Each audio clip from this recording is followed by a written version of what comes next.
Olá, irmãos! Bem, hoje nós vamos estudar o último capítulo do livro da Carta aos Colossenses.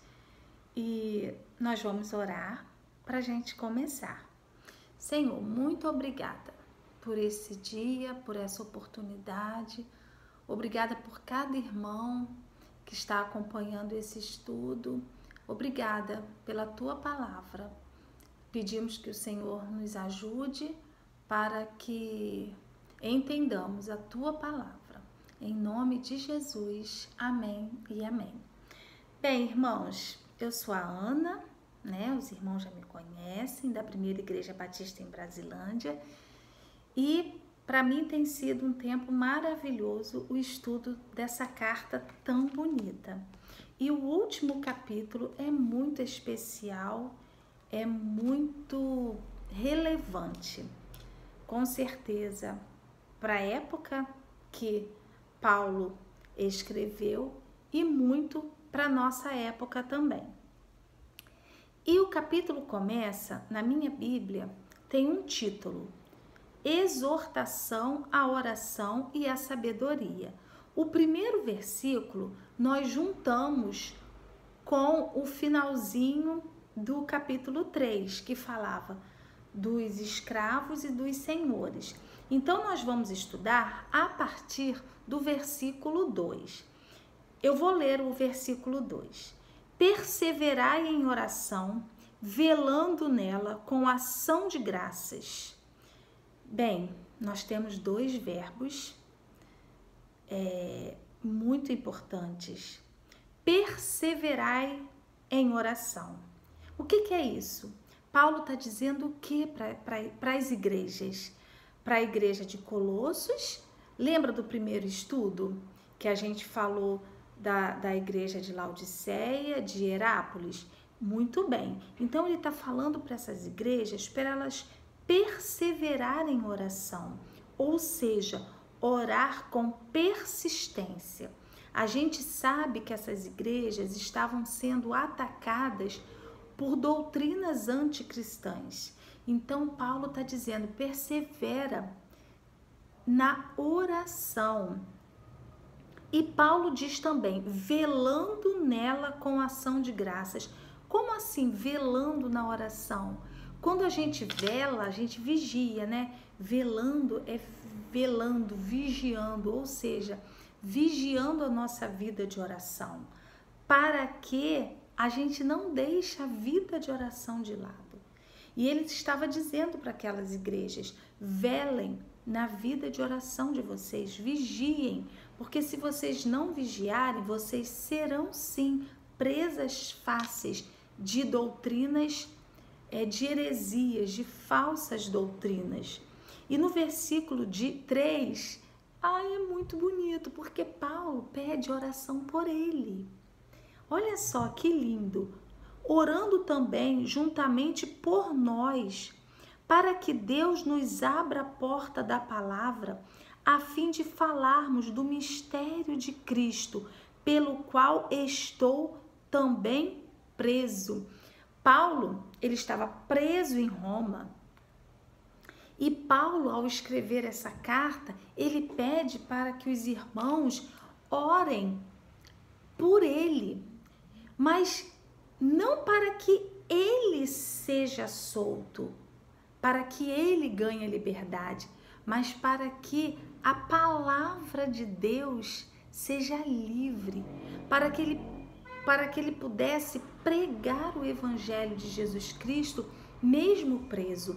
Ou seja, Paulo, preso ali, ele tinha a oportunidade de pregar o evangelho, e era isso que ele queria, que embora ele estivesse preso, Deus abrisse oportunidades para que ele pregasse, anunciasse o evangelho de Jesus Cristo.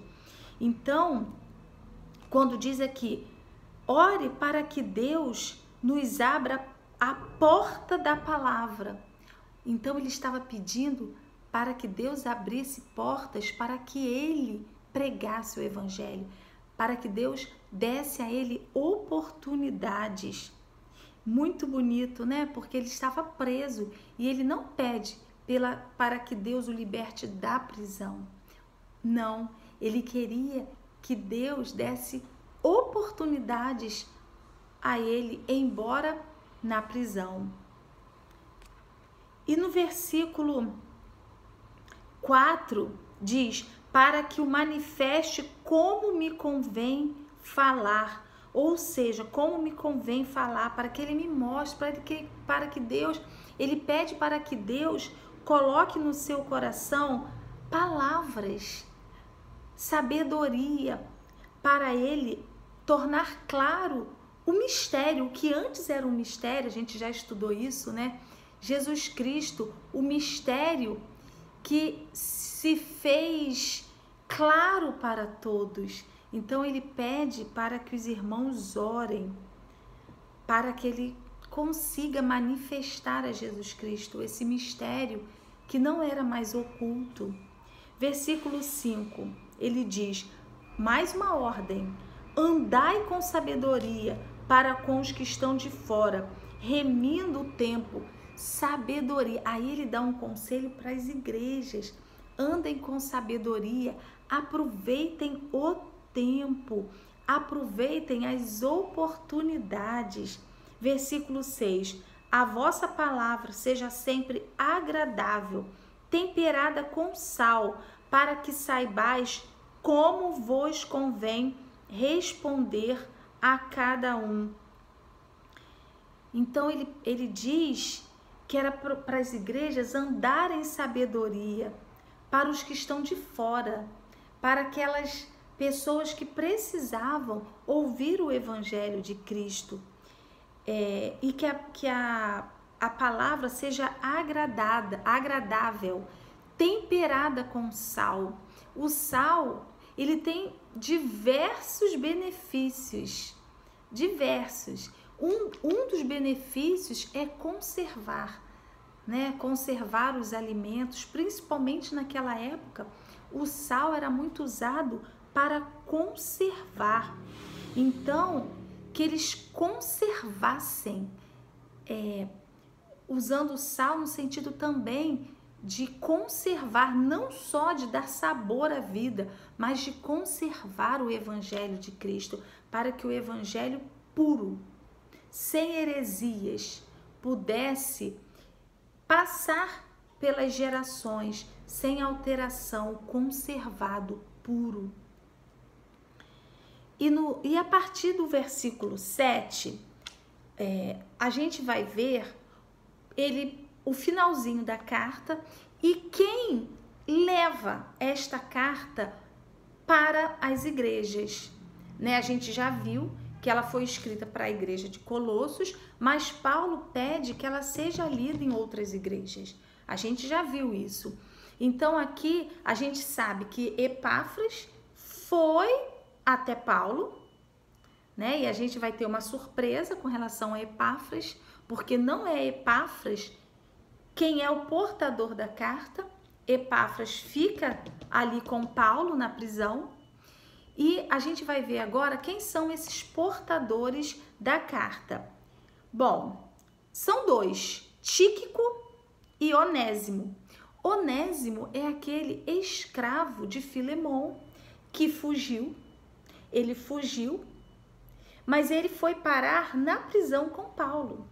E lá na prisão, Onésimo se converte e Paulo escreve uma carta para Filemon, que era o senhor de Onésimo, pedindo que Onésimo fosse recebido, não como escravo, mas como irmão em Cristo, porque Filemon também se converteu. Na verdade, Onésimo se converteu, se tornou irmão em Cristo Filemon se tornou, Filemon se tornou irmão em Cristo e Onésimo também. E Onésimo, por ter fugido, ele estava preso com Paulo. E Onésimo também se converte. E aí Paulo escreve a Filemon pedindo que Filemon recebesse Onésimo como irmão. Então é esse Onésimo aqui que a gente já conhece a história que está relatada na carta aos Filemões, na carta a Filemão.